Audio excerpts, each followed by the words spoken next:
این بار آفاق نباید با وثیقه بیاد بیرون. نگرانش نباشین، بیرون نمیاد. اما پرونده الناز خانم چی؟ اون زن آفاقه. اون وقت چرا زن و شوهر با هم بهتون حمله کردن؟ اصلا لازم نیست اینو بدونی. باید بدونم که علیه الناز هم طرح شکایت کنم. نه، فعلا باید زنده بمونه. خودم میکشمش. بسیار خوب، من دیگه میرم. مراقب خودتون باشین.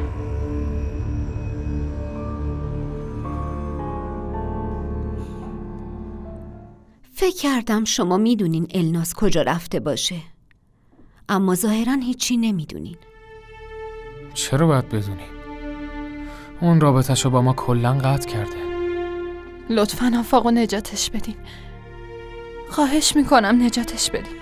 نگران نباشین. من و رفی با توجه به پرونده و مدارک همه چی رو حاضر کردیم. فردا میریم دادگاه و برای وثیقه هم اقدام میکنیم. امیدوارم به زودی آزاد بشه. واقعا زنده مونده؟ بله. خدای من، تا که این نفرین میخواد تو زندگیمون بمونه؟ لطفاً سعی کنید قوی باشید. همه چی درست میشه انشالله.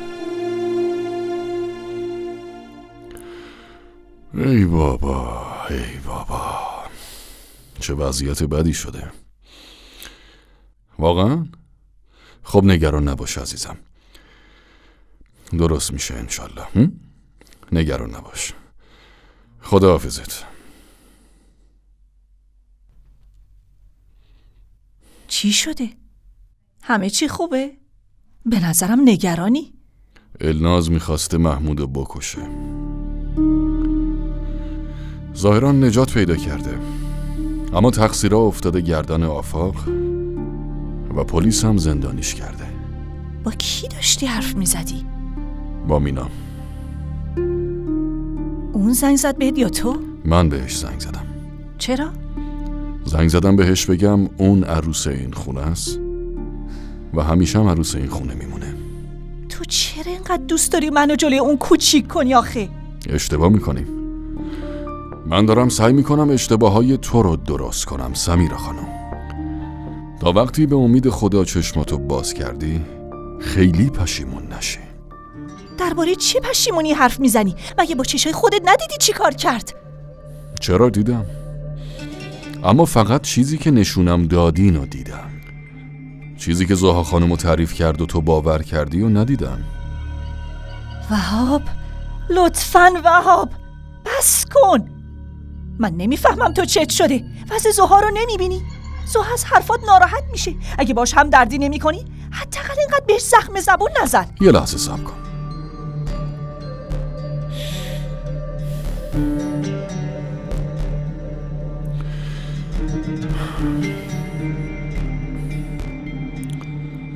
تعریف کن چی شد.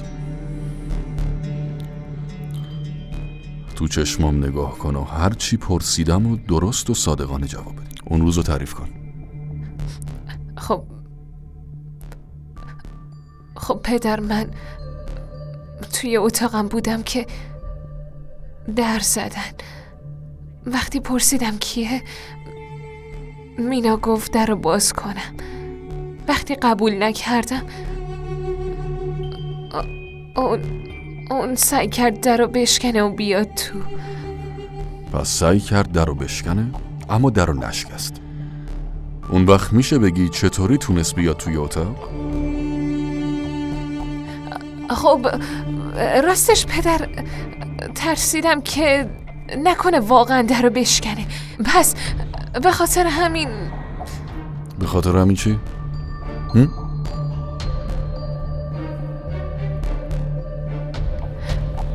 پدر، به خاطر همین در رو براش باز کردم.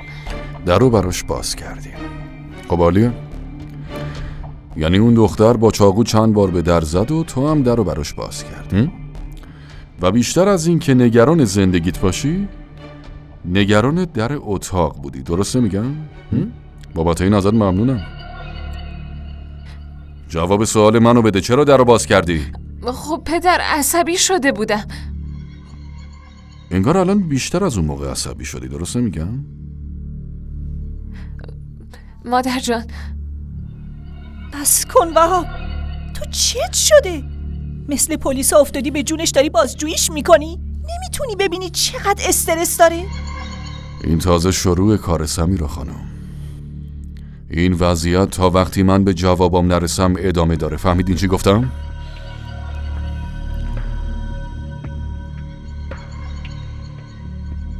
زها نگران نباش، من مطمئنم مینا اونو جادو کرده، هیچی رو متوجه نمیشه. بذار من الان میرم براش شیر داغ میکنم میارم، بخوری برات خوبه باشه؟ زود برمیگردم.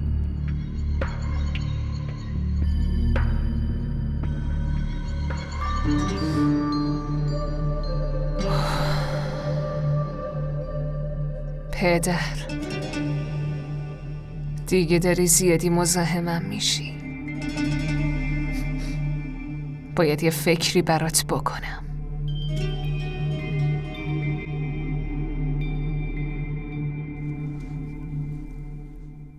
آفاق چرا این کارو کردی؟ آخه زمانی که کاری نکردی چرا رفتی خودتو به پلیس تحویل دادی؟ فهم نگران نباش، لطفاً برو خونه و مراقب خانواده باش. بهشون بگو اتفاقی برای من نمیافته چون کاری نکردم.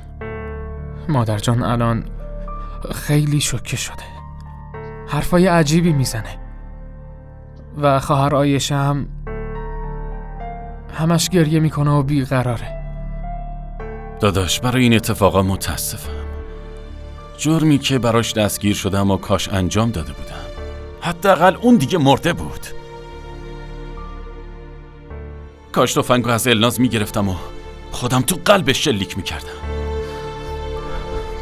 برادر دعا کن که دخترت زنده باشه. من نگران خواهر النازم. یعنی اون الان کجاست؟ چی کار میکنه؟ میدونین توی جلسه آخر شاهدمون هیچ به درد نخوردن، تا جلسه بعدی دادگاه باید ببخشید. بفرمایید. رفی. ببخشید شما؟ النازم. تو کجا گلناز؟ کجا رفتی؟ نمیدونم دارم کجا میرم. زنگ زدم که بهت بگم باید دنبال دخترم بگردم، چه زنده باشه چه مرده میخوام حتما پیداش کنم. الناز خواهش میکنم جایی نرو، برگرد به زندگیت. الان دلیلی برای زندگی تو اونجا ندارم. از کسی که باید انتقام میگرفتم گرفتم. محمود احمد زنده است الناز. زنده است؟ آره زنده است.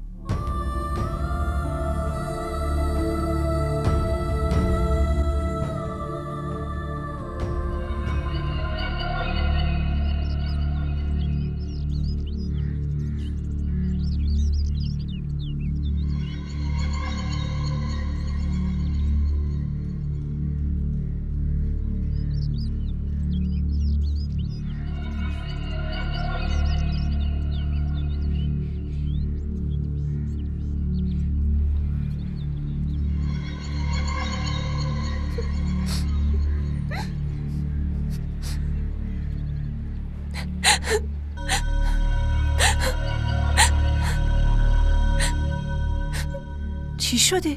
چرا اینجا نشستی؟ حالت خوبه دخترم؟ بله خوبم. ببینم پس چرا داری گریه میکنی ها؟ چی شده؟ چی میتونه بشه؟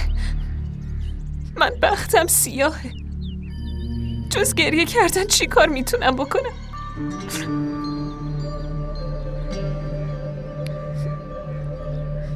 وقتی مینا اینجا بود همیشه اینجا میشستم و گریه میکردم. حالا که از اینجا رفتم همه بدبختیاشو داده به من و از اینجا رفته. من نمیدونم تقصیر من چیه، چرا پدر از من متنفره. اما مینا رو ببین چجوری با حیله‌گری دل پدر رو برده. من میخوام اینجا خوشحال باشم و ببینم که همه خوشحالن. اما نه، نمیدونم این اتفاق کی میافته. مگه تقصیر من چیه؟ چرا پدر با هم این کارو میکنه؟ بس دیگه آروم باش. ببینم این حرفا یعنی چی؟ پدر مینا رو دیده؟ هم دیده هم تلفنی باهاش حرف زده. آخه چرا از ما میپرسی؟ برو از پدرت سوال کن برای چی؟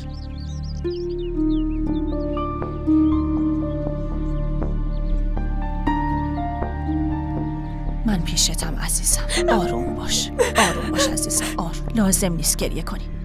میدونم چجوری مینا رو بشونم سر جاش. دختره هممونو دیوونه کرده. گریه نکن، تازه داری خوب میشی. گریه نکن عزیزم، گریه نکن. من پیشتم.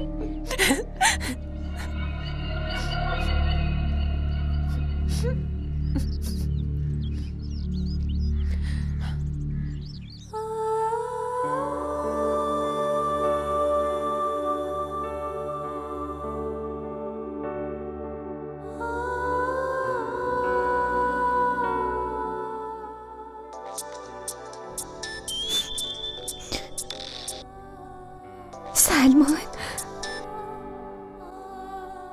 الو. تو به پدر من زنگ زدی؟ پرسیدم تو به پدر من زنگ زدی؟ نه. خب من زنگ نزدم، پدر زنگ زد. درباره چی حرف زدیم؟ چیز خاصی نبود. مینا بهت هشدار میدم، علیه زها پیش پدر من حرفی نزن.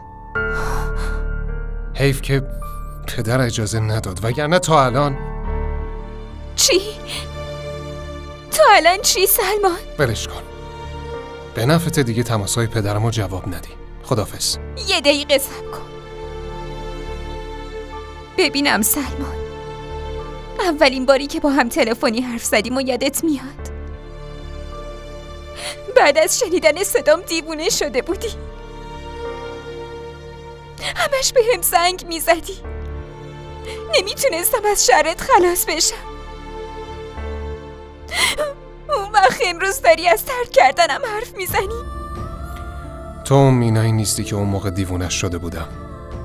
آره من اون مینا نیستم، چون تو عوضم کردی سلمان. نفرت تو منو به این حال و روز انداخت. اما یادت باشه سلمان، روزی که حقیقت برات مشخص بشه اون وقت من کاری باهات میکنم که حال امروز منو بفهمی. حتما همین جوری هم حقیقت رو به پدر من گفتی، درست نمیگم؟ مینا حرفای پر احساس و معصومانه تو قدرت اینو نداره تا اون صحنه‌ای که اون روز دیدم و از خاطر من پاک کنه. سلمان چند بار باید بهت بگم چیزی که اون روز دیدی همش یه فریب بوده. من مطمئنم روزی که حقیقت رو متوجه بشی اون وقت خودت. الو سلمان.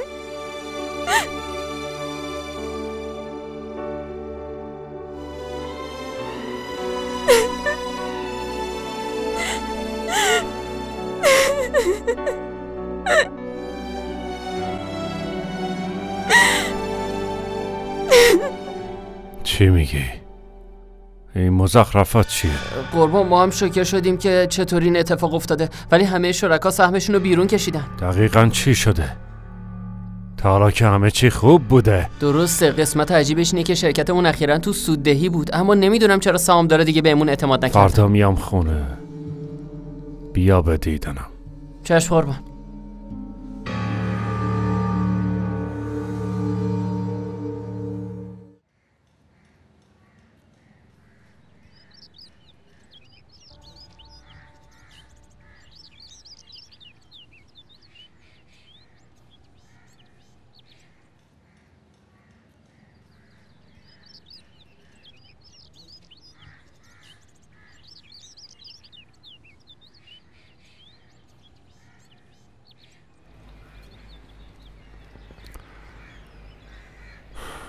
خب چه تصمیمی گرفتیم؟ پدر من مگه نخواستی همدیگه رو ببینیم؟ بگو دیگه چی شده؟ پدر میدونید که من ازدواج دومو نمیخواستم. درست؟ این خواسته شما و مادر بود و منم مجبور شدم به این کار تن بدم.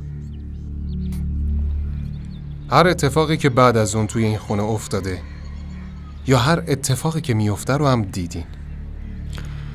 بله دیدم. درسته. خب پس پدر یا به هم اجازه بدین مینا رو طلاق بدم یا دیگه به دیدنش نرید و بهش هم زنگ نزنید. ببینین پدر، شما میخواستین من خوشحال باشم و زندگی خوبی برای خودم بسازم. حالا مانعی که نمیذاره زندگی خوبی بسازم میناست. پس باید این کار رو انجام بدیم. خیلی خوب. بیا یه معامله‌ای با هم بکنیم. من ازت میخوام تو یه هفته به هم وقت بدی. فقط یه هفته. من توی این یه هفته میفهمم که مینا اشتباه کرده یا زها. باشه. اما اگه مینا اشتباه کرده بود من طلاقش میدم و شما هم جلوی منو نمیگیرید. قبوله. و اینم من اضافه میکنم. اگه زها اشتباه کرده بود تو زها رو طلاق میدی.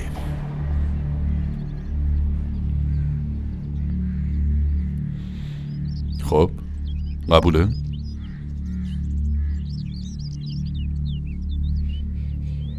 قبوله. عالی شد.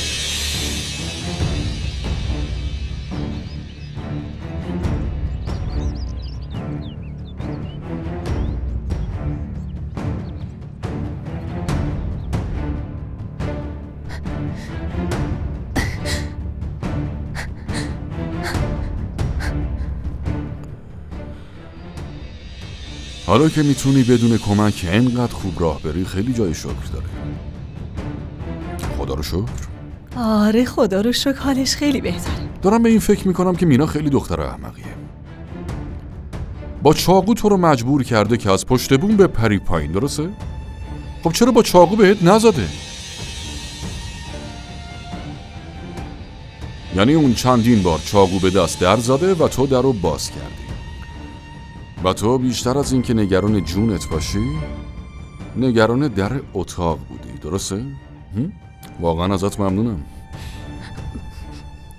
جواب سوالمو بده، چرا در رو باز کردی؟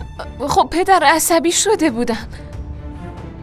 اما الان انگار بیشتر عصبی شدی زها جان. بیا یه معامله‌ای با هم بکنیم. من ازت میخوام تو یه هفته به هم وقت بدی. فقط یه هفته. من توی این یه هفته میفهمم که مینا اشتباه کرده یا زها. موفق شدم. یه نقشه برای کشتنت کشیدم آقا وهاب و یه هفته‌ام وقت دارم.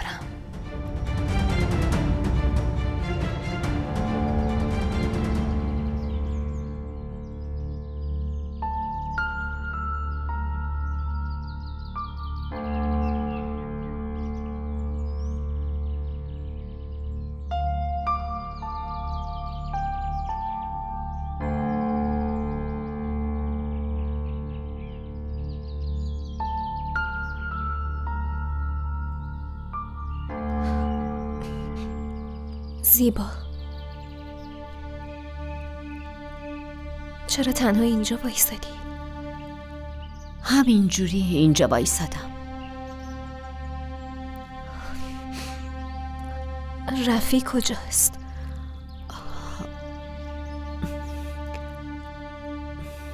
راستش رفی رفته برای تو یه آپارتمان بگیره. شما نمیخواین من اینجا زندگی کنم؟ نه الناز، اینجوری نیست. قبلا بهت که گفتیم پلیس با حکم جلبت اومده بود اینجا دنبالت. به خاطر همین.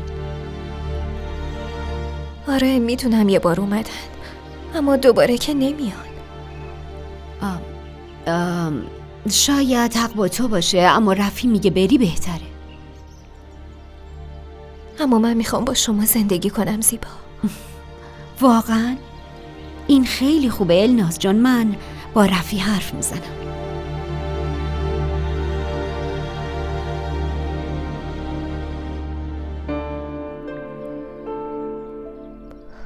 متاسفم که ناراحتت کردم.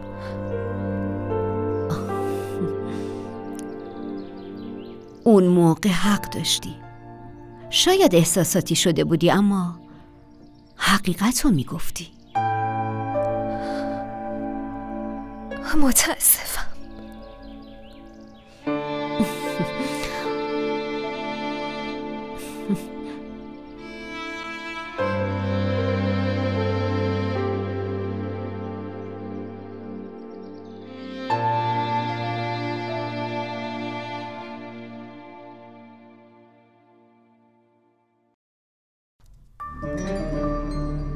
مادر جان،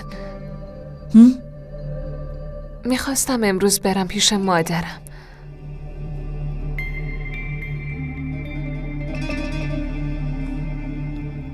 امروز میخوای بری؟ بله. باشه عزیزم، میتونی بری. ما هم غروب برای یه مراسمی باید بریم بیرون. تنها توی خونه خسته میشی. اول صبحونه بخور تا بعد سلمان برسوند. بیا بشین. نه مادر جان، یکم طول میکشه تا آماده بشم. اشکال نداره با راننده برم؟ آره اینم خوبه. میتونی با یه راننده بری، اما اول صبحونه بخور. بیا بشین. سکینه، برای زوها صبحونه بیار. سکینه، تو با این شروع کن عزیز دلم. بفرما.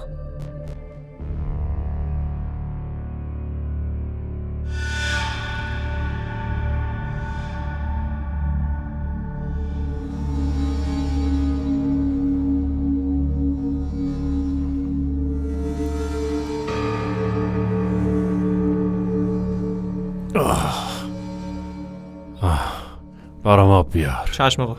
گوش کن، اگه کسی اومد بله اول به هم بگو، بعد بذار بیاد داخل. چشم. برو. با اجازه.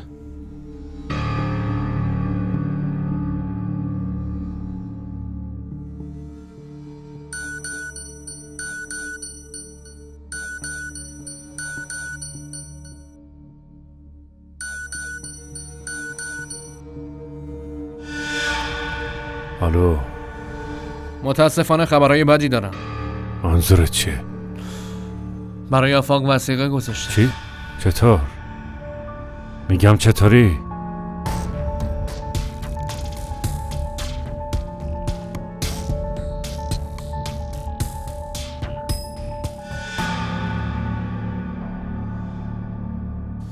آره خیلی آسون بود. گفتم کینه و دشمنیش از الناز خیلی جدی و عمیقه. الناز با اسلحه نگهبان از بیمارستان فرار کرده. محافظ محمود احمدم بهش اجازه وارد شدن داده. قاضی هم پرسید اصلا چرا اونا با هم دشمنی میکنن؟ چه دلیلی داره؟ بهش گفتم محمود بچه الناز رو دزدیده و بعدش هم اونو کشته. پرونده‌اش الان توی دادرسی در جریانه.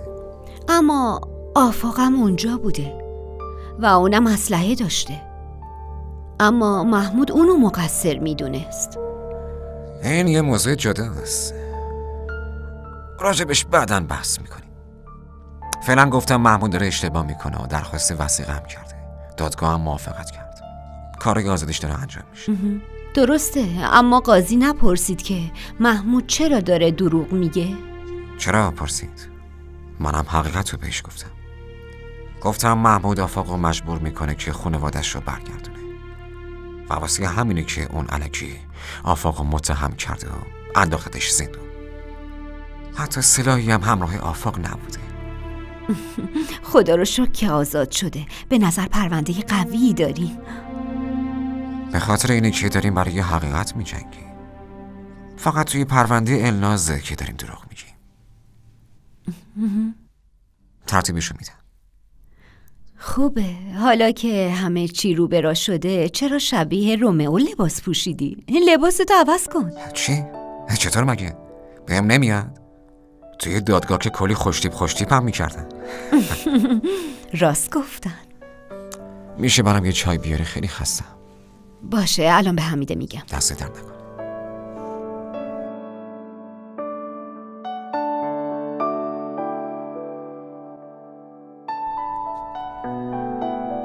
تو واقعا شلیک نکردی؟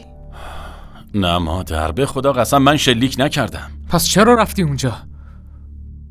با این هدف رفتم، اما یهو الناز اومد اونجا و به پدر شلیک کرد. یکم از خدا بترسین بچه ها. پسر این کارت جرم بوده، گناهه دیگه، برای پدرت هم زیاده. اما من هر کاری میکنم که خانواده‌مو از دست اون نجات بدم. پسر این کارت اشتباه بود.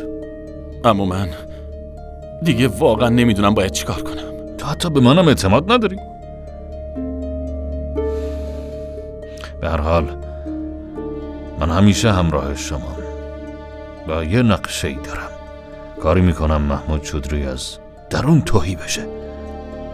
به زودی باید هر پرونده‌ای علیهتون داره رو پس بگیره. حالا خواهید دید، نشونش میدم.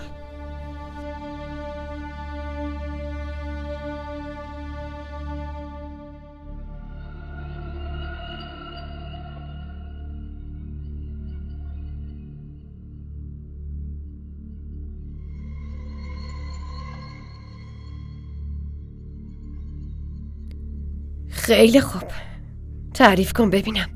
چرا پدر شوهر طرف زن اول سلمان شده و چشم دیدن تو رو نداره ها؟ نگران نباش مادر، ترتیبشو میدم. چرا نگران نباشم؟ زوها تو تنها دختر منی. باشه مادر، ولش کن. اینو ببین، دکتر برام دارو نوشته، لطفاً برام بخرشون. و یه سری قرص خواب آورم توشون هست، یه برگه ازش بخر. قرص خواب آور چرا؟ خب مامان، من زخمی شدم دیگه، وقتی میخوام بخوابم دردم میگیره. دکتر گفت اگه این قرصا رو بخوری شبا بدون درد و راحت میخوابی. دستور دکتر دیگه. یه بسته قرص خواب آور آخه چرا؟ کی بهت داده؟ مامان دکتر تجویز کرده دیگه. میتونی از داروخونه پسرخاله ثریا بگیریشون. چرا انقدر بحث میکنی؟ باشه میرم برات میگیرم. مامان یکم بیشتر پیشم بشین. دوباره زود باید برگردم تو اون خونه. میخوام باهات حرف بزنم. باشه، این پسر ساجد بیکاره، میدم به اون بیاره. الان میام. ممنون.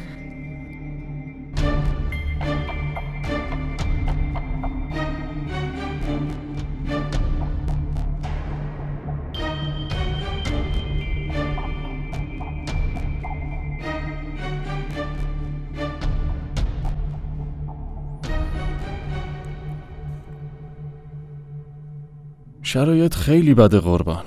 کسی نمیدونه باید چی کار کنه. کار توی کارخونه متوقف شده. قربان باید یه کاری بکنیم. خودتون که میدونین این کار قراردادیه. منم نمیتونم از پسش بر بیام. قربان متاسفانه ما هنوز مدیر داخلی هم نداریم. کارای اونم من باید انجام بدم.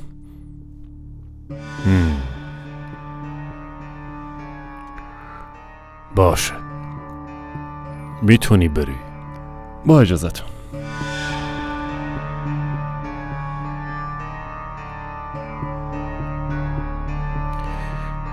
همه اینا به خاطر اینه که شکایتامو از آفاق پس بگیرم. دارن ازم اخاذی میکنن. نظر تو چیه؟ چه میتونم بگم؟ شما باید تصمیم بگیرین. من فقط میتونم آفاقو تو 2 پرونده محکومش کنم. بخششش کار من نیست.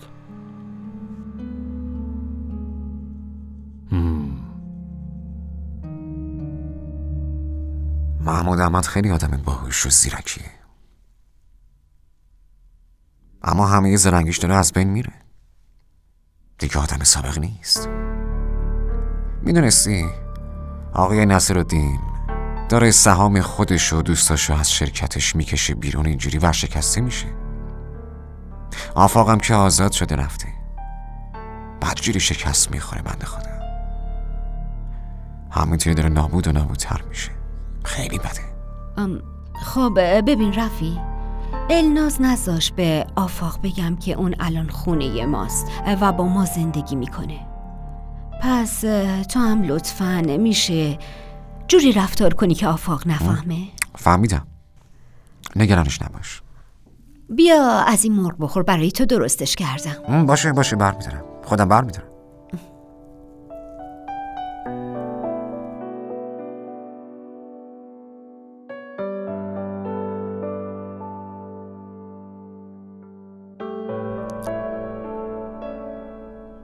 خب بگو ببینم. بله قربان. مجرمی که دیروز دستگیر کردیم و اسمشو توی لیست رد کردی؟ بله رد کردیم. خوبه. سلام علیکم. علیکم السلام. وقتتون بخیر. خوش اومدین آقای وکیل. ممنونم. امروز خبرهای مهمی براتون دارم آقای بازرس. تو برو به کارت برس. آقای وکیل، شما همیشه برای من خبرهای جدید میارین. این بار چیه؟ بعد از اینکه زن و بچه‌های محمود چودری بهش فشار آوردن، اون میخواد به پرونده ها رضایت بده. کاملا مطمئنم که عامل این کار آقای نصیرالدینه. دارید به چی فکر میکنید آقای بازرس؟ این که به نفع شماست و یا نه به من که ربطی نداره. حق با شماست. نباید این پرونده رو رها کنم. محمود احمد چودری شکایتش رو از پسرش پس گرفته، اما این یه پرونده کلاهبرداریه. خیلی باید مراقب این پرونده باشم. لطف خیلی بزرگی بهم کردی. واقعا ازتون ممنونم آقای وکیل و من بهتون قول میدم برای جبران این لطفتون هر کمکی بتونم بهتون بکنم. این لطف نبود. یه بازرس و یه وکیل باید با هم در ارتباط باشن. چای میل دارین؟ چرا که نه؟ بیا، داره دیرمون میشه ها. وای سوها تو. سلام مادر جون. مادرم مجبور شد فوری بره حیدرآباد. من چیکار میکردم اونجا؟ برگشتم دیگه. خوشحالم میبینم برگشتی. اگه زودتر اومده بودی حتما با خودمون میبردیمت. خب چرا همین کارو نکنیم؟ برو زود آماده شو، منتظرت میمونیم عزیزم. نه مادر جون، شرایط منو میدونین دیگه.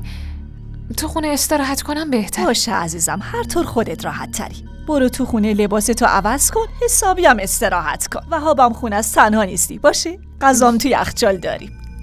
باشه مادر. خیلی خوب، باشه ما میریم.